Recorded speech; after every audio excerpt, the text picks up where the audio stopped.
ಇಲ್ಲ ಹಳೆ ಜಿಲ್ಲಾಧಿಕಾರಿಗಳ ಕಚೇರಿ ಈಗ ಆ ರೀತಿ ಯಾವುದೇ ಚಟುವಟಿಕೆ ಆಗ್ತಾ ಇಲ್ಲ. ಡೈಲಿನೂ ನಾವು ಅದನ್ನ ಮೇಂಟೆನೆನ್ಸ್ ಕ್ಲೀನ್ಲಿನೆಸ್ ಡೈಲಿನೂ ಮಾಡಿಸ್ತಾ ಇದ್ದೀವಿ.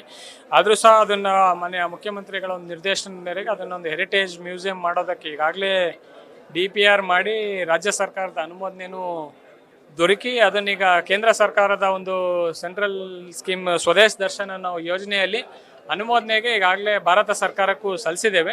ಅದು ಡಿಸ್ಕಷನ್ಸು ಆಗಿದೆ, ಕೊನೆ ಹಂತದ ಅಪ್ರೂವಲ್ ಸ್ಟೇಜಲ್ಲಿ ಇದೆ. ಅದು ಅಪ್ರೂವಲ್ ಬಂದ ತಕ್ಷಣ ಇಲ್ಲಿ ಹಳೆ ಜಿಲ್ಲಾಧಿಕಾರಿಗಳ ಕಚೇರಿನ ಅದನ್ನೊಂದು ಹೆರಿಟೇಜ್ ಮ್ಯೂಸಿಯಂ ಮಾಡೋ ನಿಟ್ಟಿನಲ್ಲಿ ಟೆಂಡರ್ ಕರೆದು ಮುಂದಿನ ಕ್ರಮ ತಗೊಂತೀವಿ. ಸರ್ ಇನ್ನೊಂದು ಸರ್ ಅದು 100 ಕೋಟಿ ಸಾಲ ತಗೊಂಡಿದ್ದು, ಆಮೇಲೆ ಭೂಮಿ ಪರಬಾರೆ ಮಾಡಿದ್ರು ಸರ್. ಅದಕ್ಕೆ ಸಂಬಂಧಪಟ್ಟಂಗೆ ಅನಿಲ್ ಚಿಕ್ಕಮಗಳೂರು ಕ್ರಿಮಿನಲ್ ಕೇಸ್ ದಾಖಲಿಸಬೇಕು ಅಂತ ಈಗ ಹಣ ಎಲ್ಲ ವಾಪಸ್ ಕಟ್ಟಿದ್ದಾರೆ ಸರ್. ಅದ್ರ ವಿರುದ್ಧ ಕ್ರಮ ಏನಾಗುತ್ತೆ ಸರ್ ಅಧಿಕಾರಿಗಳು?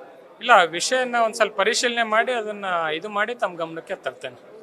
ಡೀಟೇಲ್ಡ್ ಆಗಿ ಸ್ಟಡಿ ಮಾಡಿ ತಮ್ಮ ಗಮನಕ್ಕೆ ತರ್ತೇನೆ. ಕಬಿನಿ ಹಿನ್ನೀರಲ್ಲಿ ಸರ್ ಅಕ್ರಮ ರೆಸಾರ್ಟ್ಗಳು ನಿರ್ಮಾಣ ಆಗಿದೆ ಬಂದಿದೆ. ಅದು ಈಗಾಗಲೇ ನಾನು ಹುಣಸೂರು ಎಸಿಗೆ ಮತ್ತು ಸರಗೂರು SD ಕೋಟೆ ತಹಶೀಲ್ದಾರ್ಗೆ ಅದೊಂದು ವಿಚಾರ ಅಲ್ಲ, ಎಲ್ಲದೂ ಸಹ ಎಲ್ಲೆಲ್ಲಿ ವಿತೌಟ್ ಪರ್ಮಿಷನ್ ನಡೀತಾ ಇದೆ.